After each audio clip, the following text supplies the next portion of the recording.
大家好，歡迎嚟到我嘅頻道。今集同大家評測最新嘅法國 Epic Pack。呢個包入邊有迪西里、韋拉、杜林呢三隻角色，都係各自位置最強嘅球員，所以今次抽取建議絕對 S 級。呢幾隻角色喺 eFootball 入邊咁樣加點，先可以將佢哋嘅潛力發揮到極致。呢條影片同大家逐一拆解，幫你發揮佢真正嘅威力。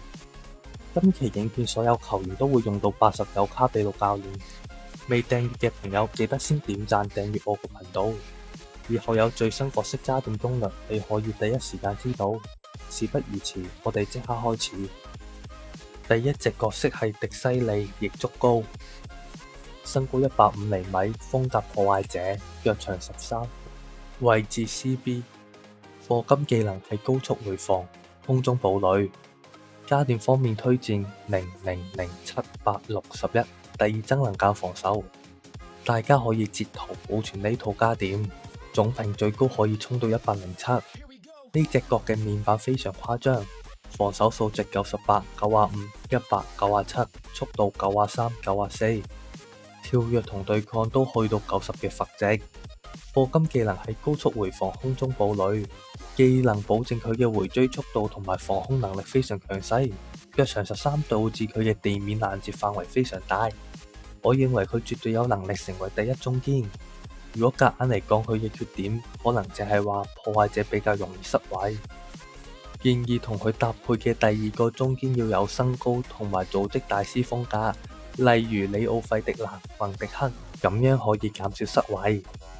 最後我對呢隻球員嘅評價係 S 級，第一破壞者中堅。下一個球員係韋拉，佢有固定 B 狀態，亦足高，身高192厘米，風格中場屏障，腳長14，位置 CDM、CMF， 推薦位置 CDM。課金技能係伸腿攔截、到位傳球。加點方面我推薦0、1、0、11、13、11，第二增能減防守。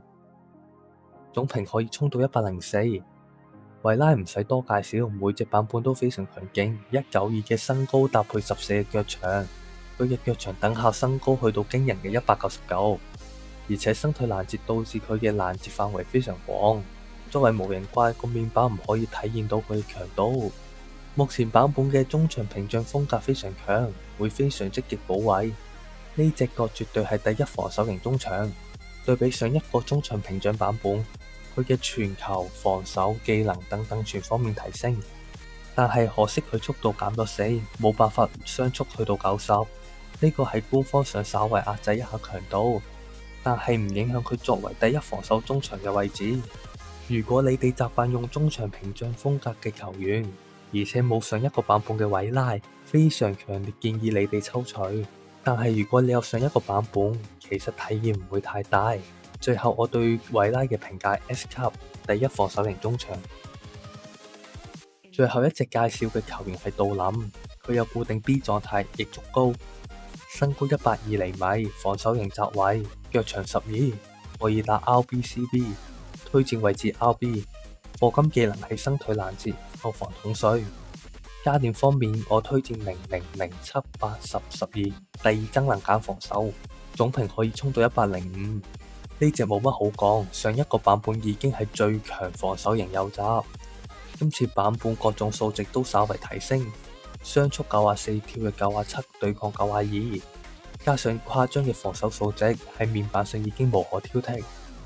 如果夾硬要挑缺點嘅話，就係佢冇得打左閘。最後我對呢個球員嘅評價係 S 級，第一防守型右閘。今期影片就去到呢度，鍾意呢段片嘅朋友記得幫手點讚分享俾你哋嘅eFootball戰友，同埋記得撳開鐘仔。多謝各位觀看，我哋下條片見，拜拜。